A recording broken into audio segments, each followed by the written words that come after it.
Assalamualaikum warahmatullahi wabarakatuh. Jumpa lagi anak-anakku sekalian dalam materi arsip dan kearsipan. Materi ini untuk kelas 11 serta program kalian otomatisasi tata kelola perkantoran. Tujuan pembelajarannya adalah setelah mempelajari materi ini diharapkan ke seluruh peserta didik dapat menjelaskan pengertian arsip. Kemudian yang kedua adalah menjelaskan pengertian kearsipan. Yang ketiga adalah menyebutkan norma, standar, prosedur, dan kaidah kearsipan, serta menyebutkan asas-asas kearsipan.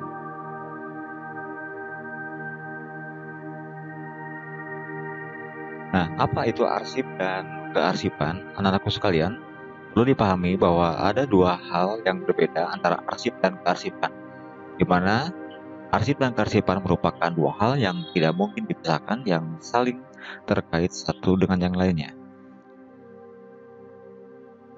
Pengertian arsip merupakan kumpulan naskah atau dokumen dalam corak ataupun berupa CD, peta, ataupun perangko yang di dalamnya memberikan keterangan-keterangan atau bukti tentang suatu kejadian sehingga saat diperlukan dapat dengan mudah ditemukan. Dan kearsipan adalah merupakan suatu proses kegiatan pengurusan dan pengaturan arsip dengan mempergunakan suatu sistem tertentu. Anak-anakku sekalian, untuk memperjelas, di sini ada pengertian mengenai arsip. Apa itu pengertian arsip? Arsip merupakan kumpulan naskah atau dokumen dalam corak apapun, bisa berupa CD, peta, ataupun perangko yang di dalamnya memberikan keterangan-keterangan atau bukti tentang satu kejadian sehingga pada saat diperlukan dapat dengan mudah ditemukan.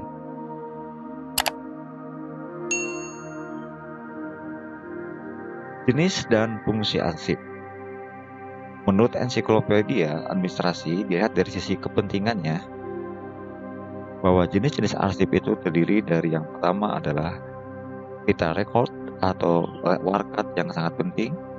Kemudian yang kedua adalah important record, warkat sangat penting. Kemudian yang ketiga adalah useful record atau warkat yang berguna.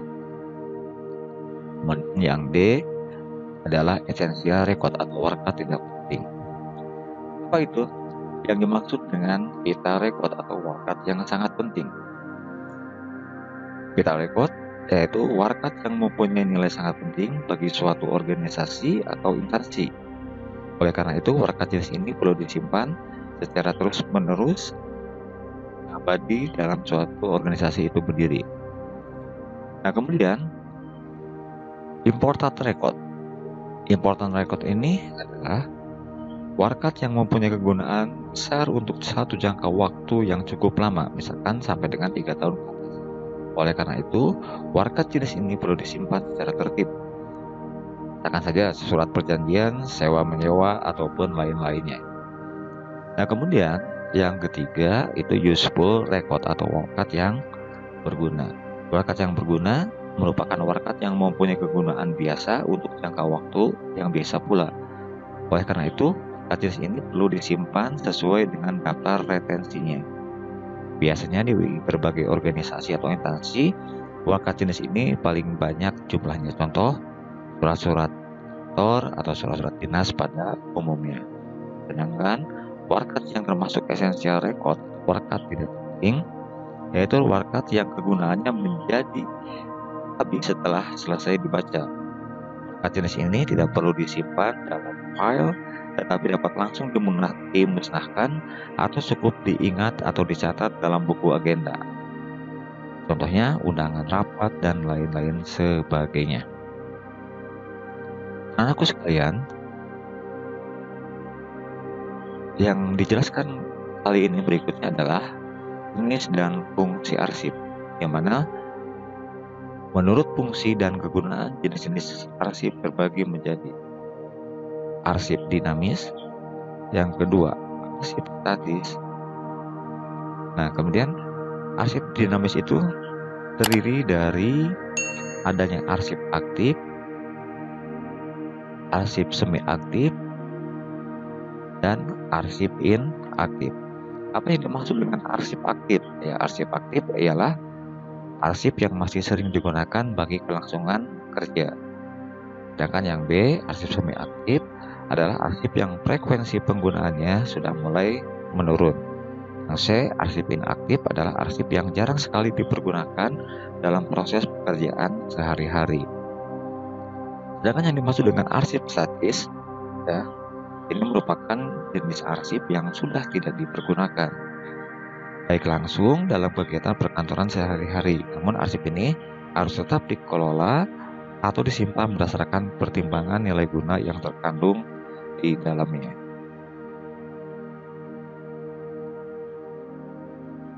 Berikutnya masih jenis-jenis dan fungsi arsip dilihat dari menurut nilai kegunaannya, itu terbagi menjadi nilai guna primer, kemudian nilai guna sekunder. Yang dimaksud dengan nilai guna primer adalah nilai arsip yang didasarkan pada kegunaan untuk kepentingan lembaga atau instansi penciptanya. Nah, di mana nilai guna primer meliputi nilai guna administrasi, kemudian nilai guna hukum, nilai guna keuangan, dan nilai guna ilmiah ataupun teknologi. Kemudian untuk jenis dan fungsi arsip nilai gunanya ada nilai guna sekunder, ya, di mana nilai guna sekunder ini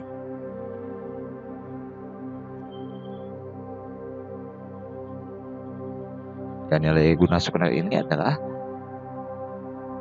meliputi nilai guna pembuktian dan nilai guna informasi. Ya, nilai guna pembuktian adalah mengandung fakta atau keterangan yang dapat digunakan untuk menjelaskan tentang bagaimana atau lembaga instansi tersebut diciptakan, dikembangkan, ataupun diatur fungsinya, serta apa kegiatan yang dilaksanakannya, dan serta hasil dari akibat kegiatan tersebut.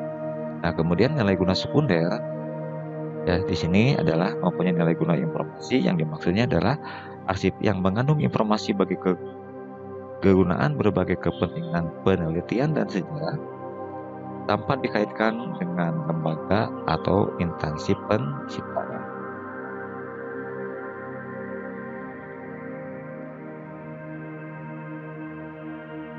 Sedangkan menurut sifatnya, jenis dan fungsi arsip adalah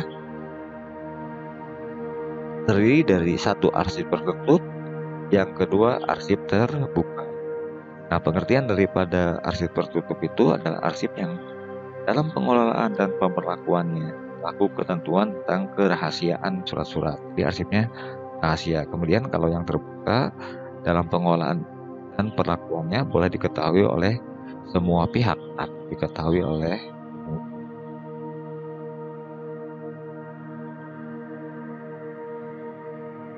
jenis dan fungsi arsip menurut tingkat penyimpan dan pemeliharaannya ini terbagi menjadi arsip sentral, arsip pemerintah, dan arsip unit.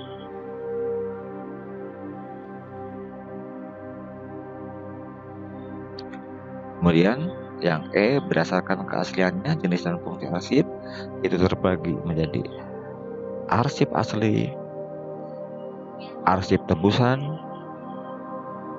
arsip salinan, dan arsip petikan. Yang dimaksud dengan arsip asli yaitu dokumen yang langsung terkena cetakan mesin tik atau cetakan printer, tanda tangan, serta legalisasi asli yang merupakan dokumen utama.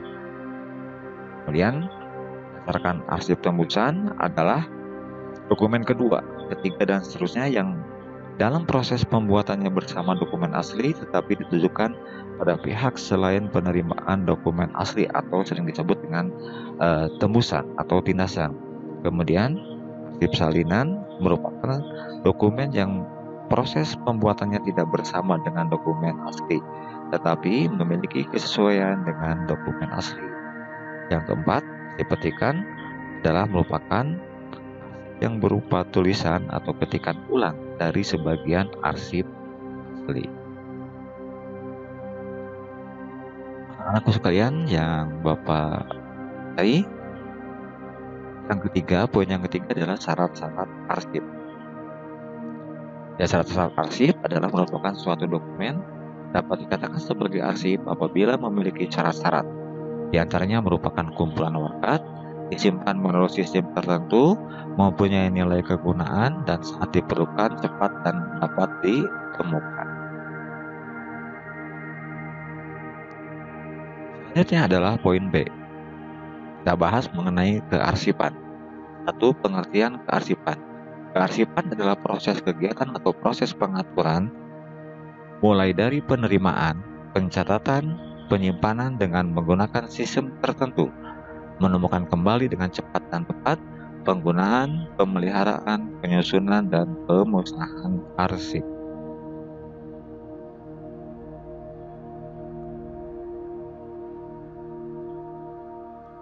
Dua, ruang lingkup kearsipan.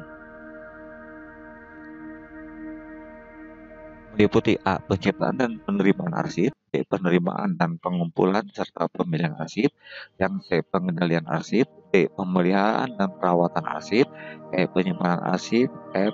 Pemusnahan arsip. Itu adalah merupakan ruang lingkup dari kearsipan.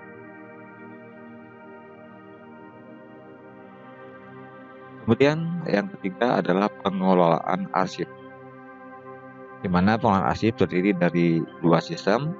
Yang pertama sistem sentralisasi, yang kedua adalah sistem desentralisasi, di mana sistem sentralisasi merupakan sistem penyimpanan arsip yang dipusatkan dalam satu unit kerja khusus yang lazim disebut dengan central file.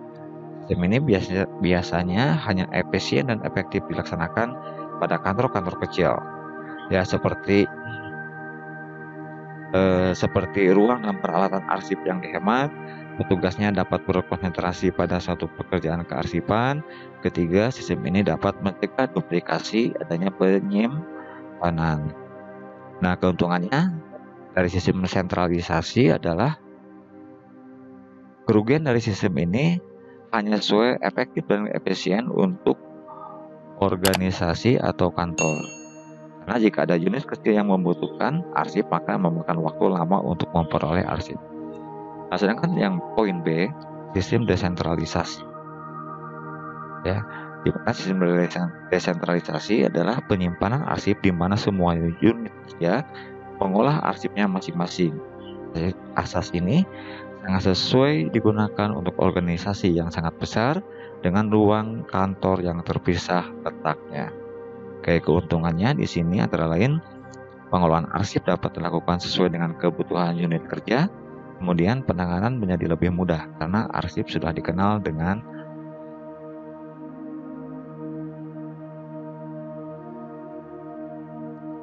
yang C. Norma standar, prosedur, dan kaidah kearsipan. Menurut Undang-Undang Republik Indonesia Nomor 43 Tahun 2009 tentang kearsipan, yang dimaksud dengan norma standar, prosedur, dan kaidah kearsipan adalah sebagai berikut. 1. Norma kearsipan adalah pedoman yang mengatur segala sesuatu yang berhubungan dengan kearsipan. Norma kearsipan di Indonesia diatur dalam bentuk undang-undang dan peraturan pemerintah. Undang-undangnya nomor 43 tahun 2009 tentang ketentuan umum kearsipan. Kemudian ada juga Undang-Undang nomor 7 tahun 71 tentang ketentuan pokok kearsipan. Kemudian ada Keputusan Presiden Republik Indonesia nomor 26 tahun 74. Ada Peraturan Presiden Republik Indonesia nomor 30 tahun 1979. Keputusan Menteri Pendayagunaan Aparatur Negara nomor 36 tahun 1990 dan Peraturan Pemerintah Republik Indonesia nomor 34 tahun 1973. Kemudian yang kedua, standar kearsipan adalah merupakan suatu proses yang mengatur tentang pengelolaan kearsipan yang merujuk pada ketentuan perundang-undangan.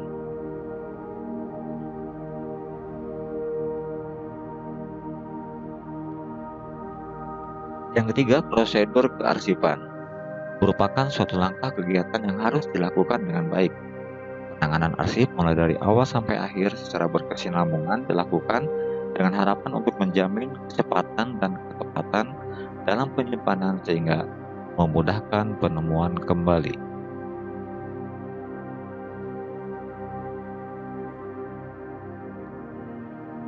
Empat, kaidah kearsipan adalah ketentuan yang mengatur segala bentuk pelaksanaan kearsipan yang bertujuan untuk mewujudkan tata kelola kearsipan secara prosedural dan sistematik.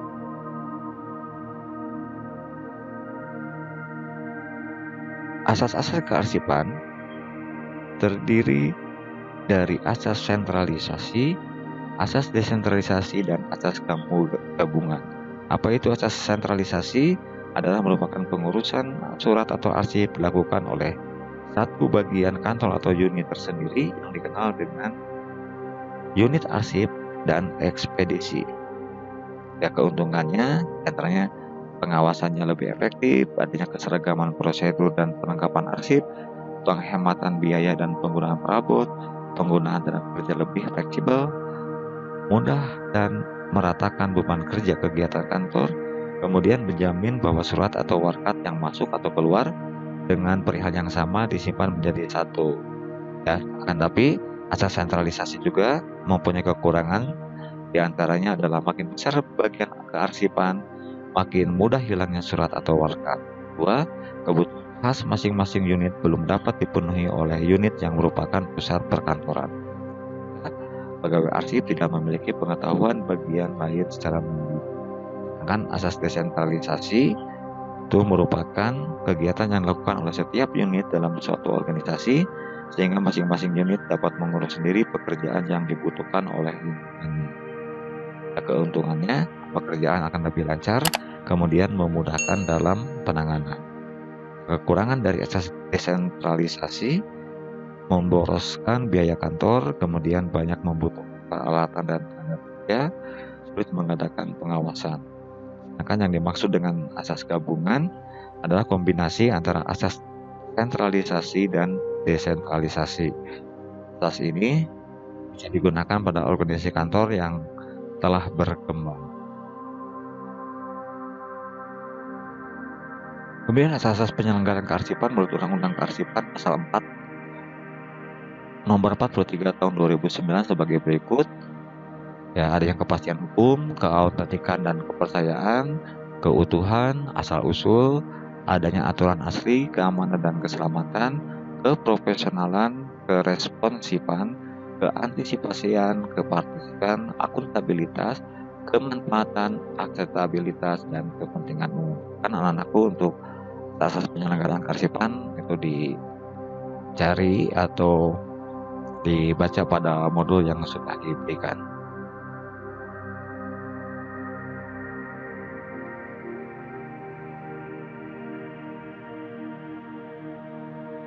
Terima kasih.